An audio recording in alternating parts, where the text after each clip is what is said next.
Et maintenant, le coup de sang. C'est le coup de sang de Bernard Mabille. Alors, je voudrais piquer un coup de sang contre ces inévitables clichés de campagne présidentielle où, faute de programme, nos candidats travaillent leur image de brave type, sachant qu'à tout instant, le petit oiseau d'un photographe peut sortir, contrairement à celui de Pierre Bellemare. C'est dommage, vous étions amis jusque-là. oui. Quel procès Mais d'intention. ça, là, vraiment, je suis désolé. Hein. C'est bas. C'est bas, c'est très bas. Premier cliché, la visite en usine avec port du casque obligatoire. oui. Oh, je ne parle pas de celui de Perroni, couleur vomi whisky Beaujolais, mais de cet Tu vas tous infâme... nous faire chier comme ça. Ce sont des attaques à dominem. Mais de cet infâme demi-melon en plastique jaune-orange, aucun des prétendants n'ayant pensé à s'en faire un sur mesure, on les dirait tous échappés de la série Playmobil Chef de chantier. Trop petit pour Villepin qui le porte en chignon sur un brushing impeccable. Trop grand pour Hollande qui le porte sous les yeux. Immense pour Eva Joly qui lui couvre le visage, ce qui la rend plutôt plus bandante. Ajusté pour Bérou, preuve que des oreilles à la Prince Charles peuvent servir à autre chose qu'à se faire foutre de sa gueule par des humoristes irrespectueux. Alors mes conseils, évitez le pire du pire, le bonnet en plastique transparent à élastique. Façon, je sors de ma douche et j'ai oublié de me décaloter. Les Français ne voteront jamais pour une tête de nœud ornée d'un préservatif. Deuxième cliché. La poignée de main aux derniers ouvriers pas encore délocalisés. Chaleureuse, mais retenue, au cas où le prolo aurait du cambouis sur les paluches.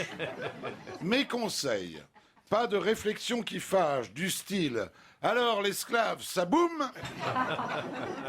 Ou « Moi aussi, quand j'étais petit, je rêvais de faire ce boulot de merde !» Visitant un atelier de mécanique, ne surtout pas dire si le contremaître se propose de vous montrer les fraises. J'en goûterai bien une, mais sans sucre, je suis au régime. Troisième cliché. Le tour des îles lointaines en pirogue. Toujours souriant au milieu des crocos et des moustiques. En costard-cravate par 50 degrés à l'ombre, histoire de ressortir au milieu des mecs à plumes. Mes conseils pour éviter de prendre une flèche dans le cul. Ne pas leur dire « Alors, comment ça va ? Vous êtes bien le fils du perroquet ?» Évitez encore à la vue de leur étui pénien de leur demander la marque de leur slip. Votre chanteuse de femme voulant se mettre au pipeau. Évitez toujours le j'aime bien la Guyane, j'y vais très souvent, confondant sans honte les huttes de la tribu noire des Wayanas et les villas du Cap-Nègre. Quatrième cliché, le meeting géant tenu dans un aéroport. Mieux vaut choisir un lieu où ça décolle que le pont supérieur du Costa Concordia. Mes conseils, sans les inviter à monter sur scène pour ne pas partager les bravos, composez-vous un parterre de vieux croutons du parti, attirant des réflexions attendrissantes du genre « Oh, dis donc, ce serait pas machin, je le croyais mort !» Proposez la prestation d'un artiste populaire, évitez Édith Piaf et Jean Ferrat, qui ne sont plus dans le coup, évitez aussi Mimi Mati et Philippe Bouvard, bien aimés certes, mais totalement invisibles au-delà du deuxième rang.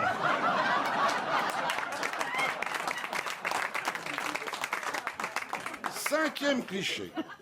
Visite aux licenciés et aux pauvres. Ne les oubliez pas, c'est vous qui les avez fabriqués. Les lojabis seront sensibles à la présence d'un gros bonnet. Mes conseils, évitez d'arriver en retard au casse-croûte des Restos du Cœur en vous exclamant « Excusez-moi, je vois que vous avez déjà pris le bouillon ».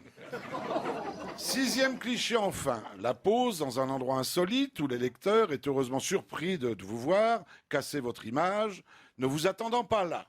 Christine Boutin dans un institut de beauté, Marine Le Pen dans un quick halal, Hervé Morin dans une école, Jean-Luc Mélenchon chez Nadine de Rothschild, Nicolas Sarkozy dans une bibliothèque.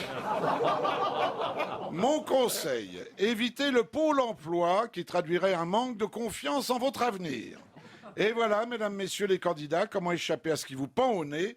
Plus de 120% de taux d'abstention. Merci, monsieur Mabille. Et en même temps...